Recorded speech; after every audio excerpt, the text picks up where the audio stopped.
Bienvenidos artistas del mercado, soy Picasso Bursátil y esto es Compresión Semanal, el resumen de los mercados financieros más compacto.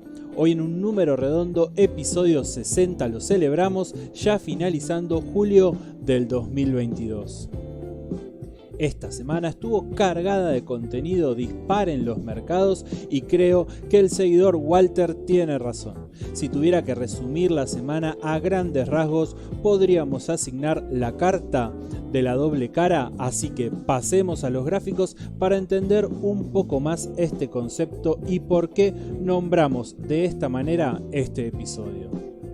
Una buena semana hemos tenido en el campo internacional con alzas en los índices americanos que rondan más o menos en el 3% en promedio. Hoy les traigo el índice Nasdaq con una mayor aproximación. En su escala diaria vamos a asignar la carta de la doble cara, como bien les decíamos recién, una buena semana de recuperación que lleva el precio a una zona clave de definición. Trazamos un canal correctivo y el precio, aunque recupera una media importante, impacta contra el techo del canal planteado. La tendencia bajista sigue siendo clara, pero igualmente aumentamos el seguimiento en este momento porque la lucha entre alcistas y bajistas aumenta en esta zona. En los activos en general, la doble cara también se hace presente. Nuevamente el mismo concepto se hace presente. Observamos buenas reacciones alcistas durante la semana, aunque el impacto final se da contra zona de resistencias claves.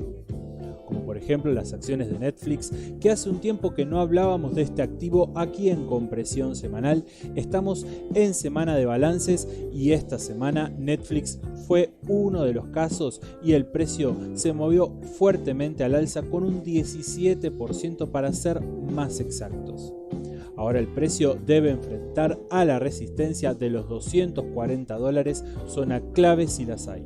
El volumen fue mayor al habitual, pero no se conforma como una pauta alcista o bajista en este caso, porque el movimiento aún puede ser de conformación de pullback.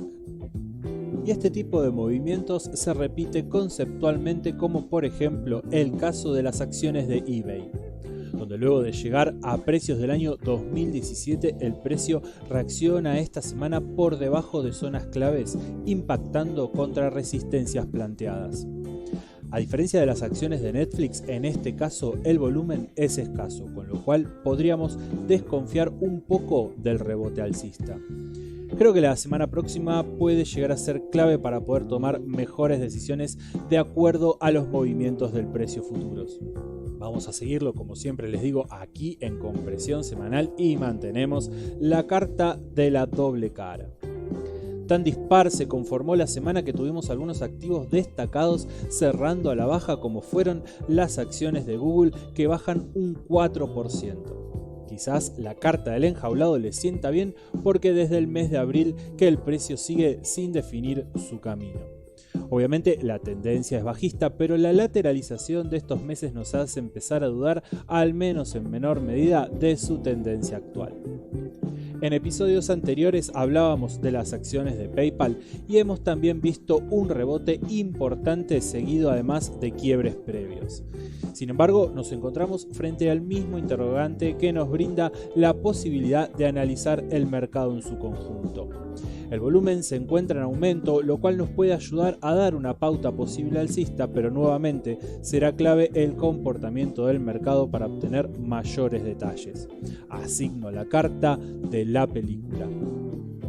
Y quería agradecerles porque esta semana la cuenta Picasso Bursátil cumple 4 años. Como bien digo, en la publicación de Instagram, aquello que empezó como una humorada allá por el año 2018, hoy se convirtió en una parte muy importante de mi día a día, así que a todos se los agradezco y seguimos ahora sí con los análisis. Activos como las acciones de Fastly fueron furor en el año 2020, subiendo más del 1000% y son un claro ejemplo de cómo el mercado lo que te da te lo puede quitar en muy poco tiempo. El precio hoy se encuentra un 93% abajo y vuelve a su mínimo nuevamente. Aprender a operar implica aprender a tomar rendimientos y entender que los movimientos del mercado no siempre son al alza. Ahora, con un desinterés generalizado, empezamos a mirarlo con otros ojos. Vemos un aumento de volumen en esta lateralización y vamos a agudizar entonces nuestro seguimiento y vamos a asignar la carta de El Suspenso. Y felicitamos a los que encontraron a Picawali en el video de la semana pasada, y esta semana vamos a cambiar un poco. Esta semana escondí una media luna, esta vez me agarraron con hambre, así que cambié un poco también para divertirme un poco yo también. Si la encuentran, como siempre les digo, espero la respuesta en los comentarios. El mundo cripto esta semana nos hizo actualizar la sección Seguimiento Fugaz en la academia, donde le hacemos seguimiento codo a codo ahí al Bitcoin. Les dejo el link en la descripción si quieren ingresar a la academia gratuita, y les coloco en la pantalla el texto completo que habíamos publicado. Pero para los que nos escuchan por Spotify, no se enojen que ahí les cuento bien qué era lo que estábamos viendo en el mundo cripto. El precio del Bitcoin se encuentra lateralizando en una escala menor, y el seguimiento pasa por analizar si ese movimiento se desarrolla como correctivo para continuar a la baja o si su quiebre alcista puede llamar la atención justamente de los alcistas. Un quiebre a la baja podría desencadenar nuevos movimientos bruscos bajistas, como ya hemos visto previamente y lo hemos seguido minuto a minuto ese quiebre anterior que se ve en el gráfico. Al momento no tenemos detalle y nos obliga a asignarle también la carta del episodio, o sea, la carta de la doble cara. Bueno, y ahora sí pasamos a analizar el mercado argentino, que viene dando que hablar semana tras semana, esta semana también obviamente. Comenzamos hablando del dólar contado con liquidación, o sea, el dólar en Argentina, una nueva semana alcista, cerrando la semana casi un 9% al alza, llegando a pasar de los 303 pesos a los 336, cerrando en los 327.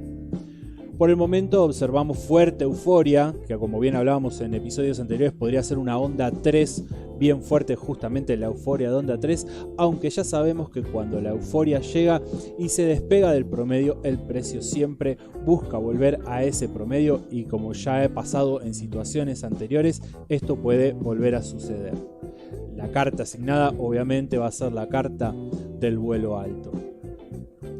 Ahora, si analizamos el Merval en dólares, resulta muy interesante cómo el precio se mantiene por quinta semana consecutiva en una zona fuerte de soporte que ya hemos analizado en episodios anteriores.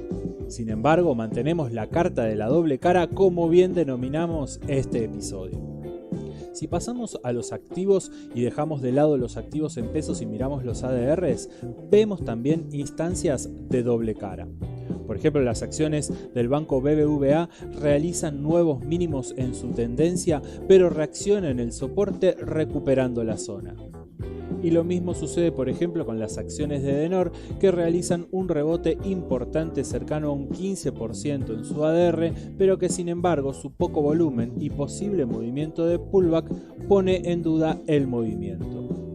O mismo las acciones de Central Puerto, que replican conceptualmente el mismo movimiento que las acciones de Edenor. Pasando al campo de los commodities, hemos tenido una semana tranquila y con movimientos muy diferentes en situaciones incluso muy diferentes cada uno de los commodities. Quizás algo interesante que podemos destacar es que el oro rebota en la zona baja del canal posible correctivo, aunque igualmente el seguimiento pasa por la zona de soporte. Aún en las próximas semanas vamos a tener que mantener este seguimiento, pero por el momento asignamos la carta de El Resorte. Y en el campo de las divisas, dejamos de lado el peso argentino, obviamente, y hemos tenido una semana bastante tranquila, se podría decir. Lo interesante a destacar es el movimiento ininterrumpido que viene teniendo el real en su movimiento alcista dentro del canal semana a semana. Claramente el seguimiento pasará por la zona del techo del canal y obviamente zona de resistencia, pero igualmente tenemos un trecho hasta ahí de un 6%, así que por el momento asigno la carta de la película. Bueno, y hasta acá fue Compresión Semanal. Recuerden darle me gusta al video, que eso ayuda bastante antes de irse, y suscribirse al canal. No se vayan sin hacerlo. Espero que puedan encontrar la media luna, este nuevo personaje, por decirlo de alguna manera. Y si aún no me siguen en Twitter e Instagram, bienvenidos van a ser. Bueno, espero que les haya gustado este episodio y si no les gustó, no importa, el próximo seguro les va a encantar. Saludos, buenos trades.